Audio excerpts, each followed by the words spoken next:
Yes, Mr. Wilson. Thank you for having a seat. Now, I also wish to say thank you for allowing me to use this hangar of yours in order to speak with yourself and your clients regarding this money matter. Yes, yes. Oh, yes, this table inside this hangar is absolutely suitable for my needs, and I understand that your particular non human clients wouldn't exactly be comfortable in a traditional one on one office setting. Yes. Well, you did mention that some of your clients have very sharp hearing. Yes. So I decided to speak in a gentle tone of voice. Yes. Um, Mr. Wilson, I have to be honest with you. I think it would be best if I spoke with you last. Oh, yes.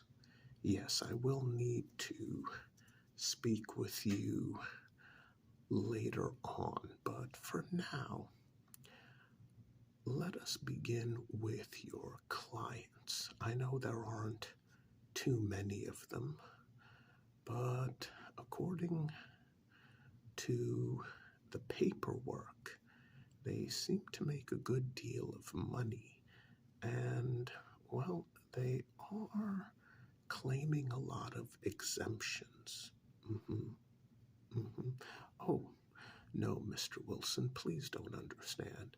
Uh, those clients who deserve the exemptions, they will absolutely be able to keep what they've earned. But there are certain things that require clarification before I'm satisfied. So, oh, yes. Yes, I'm afraid I will have to speak with each of your clients who are here today. Oh, they're waiting outside the hangar. All right. Let's start out with Miss Victoria. Yes, I believe she's well, I mean, I wouldn't say giant spider, Mr. Wilson. Um, we have to show non humans the proper level of common courtesy and political correctness. Yes. Please ask the Drider, Miss Victoria, to please come in. Yes. Oh, please don't go too far, Mr. Wilson. I will, after all, need to speak with you at the end of this session. Yes. Thank you.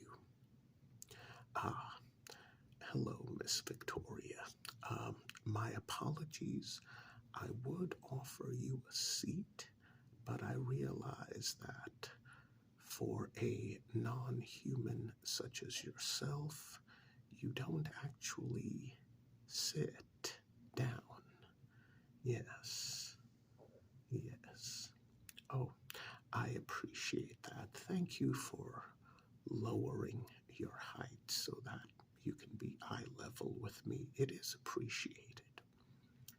Well, Miss Victoria, I'm not gonna lie. You are a very tall non human, and the fact that you're basically almost laying down on your belly for us to be able to make eye contact, it is appreciated. Now, I need to go over certain expenses. Well, yes, I've already crunched the numbers. Well, yes, it is a pencil and a calculator. I like to do things the old-fashioned way. I find them best, at least when it comes to my job. So, the first thing I need to ask you, um, with regards to Mr. Wilson, I'm assuming you and the others met him at about the same time? Uh-huh, uh-huh. Yes, yes. During that global incident in which um, supernatural creatures became known. Yes. Oh, I'm sorry. Do you prefer the term non human? Oh, I see. All right. Well, that's very nice of you. Now, one of the things I need to go over, this particular business expense, apparently you provide silk that is rather expensive. Hmm. Oh, I see, I see. So the garment and fabric manufacturers, they they buy the silk which your body naturally produces because apparently it's extremely rare and rather fine, absolutely excellent for making clothing. I see, I see. Well, in fairness, you are one of only two driders known to the world. So I understand why your naturally produced silk would be so expensive.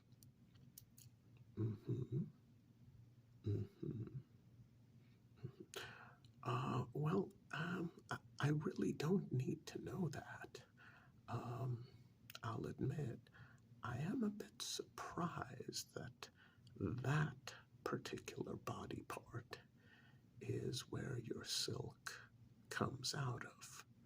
No judgments, no judgments. Yes, well, I mean, I can see why you would sell it for such a rather almost astronomical price per yard. Yes. Oh, no, no, no. Please don't misunderstand. That is not something that you will have to declare.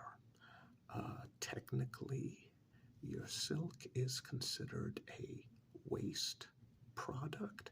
Technically, please don't get upset.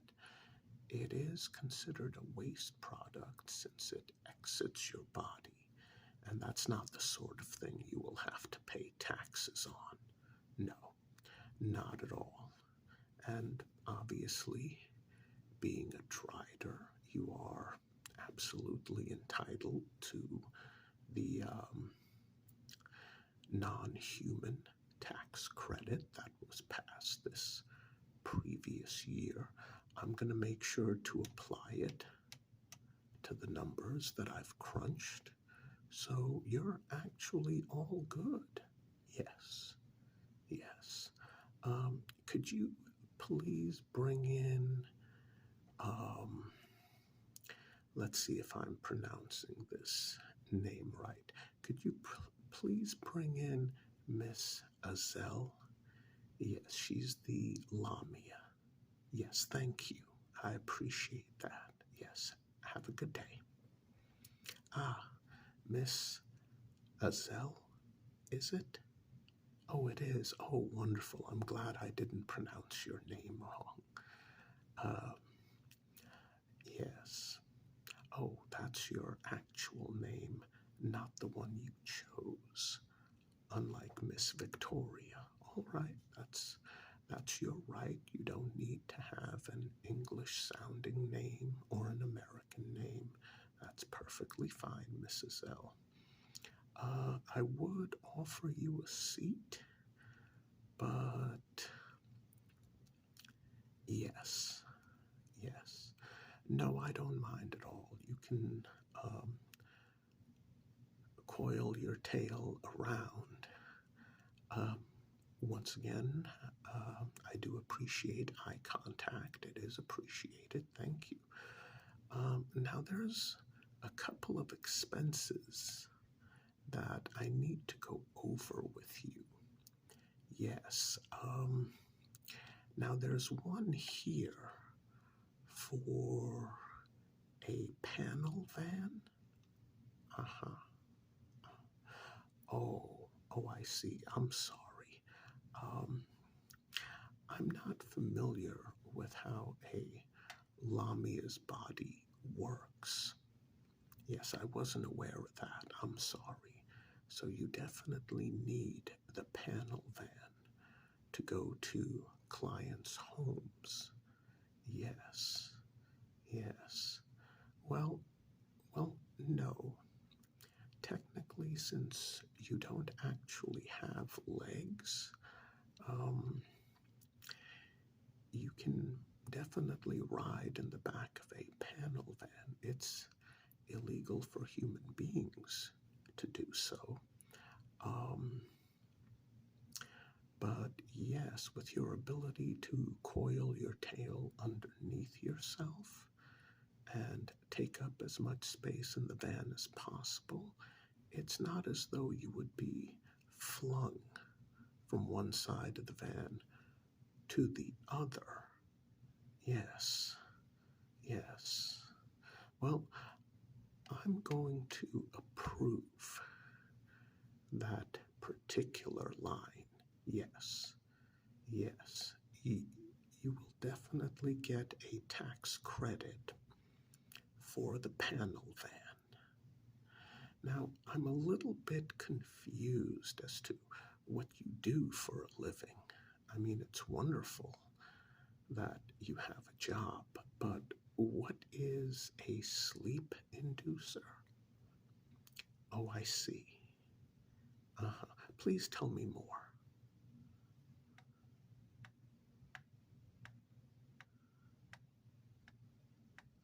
Oh, I understand. So you travel to clients' homes and your assistants set up a large tent, and then the clients come into the tent and you gently wrap your body around them until the only thing exposed is their nose. And then your clients will typically fall asleep inside your coils. Uh-huh. Uh-huh. Oh, and you get the benefit of feeling their warmth. So sometimes you fall asleep as well. I see. Well, no, I didn't mean to imply that you're like a boa constrictor. I didn't mean to imply that at all. No, I did not. Mm-hmm. Well, okay. Oh, I see. That was a little jokey joke. Yes, yes. Well, I do tend to take my job very seriously. Yes, let's move on from that. Um, so you help chronic insomniacs, is that correct? Uh-huh. Well, no, no. That's not what I meant either, and I hope that wasn't another joke. But, well, all right.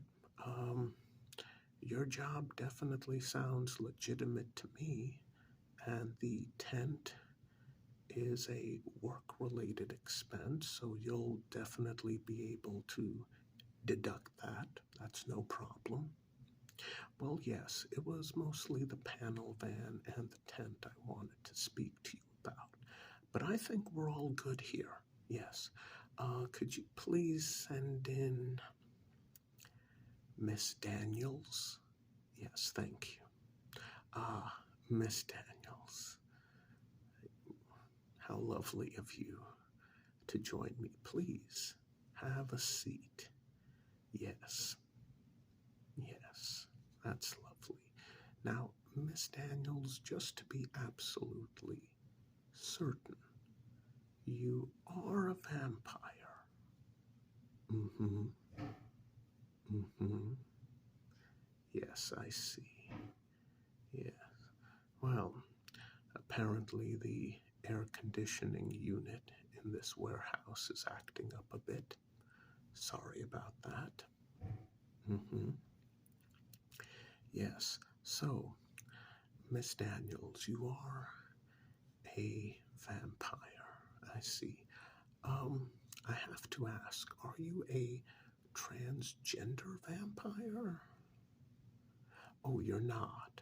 Okay. Well, there would be an extra deduction if you were. But all right, let's just move on. So, yes, that air conditioner is rattle prone, apparently. Yes.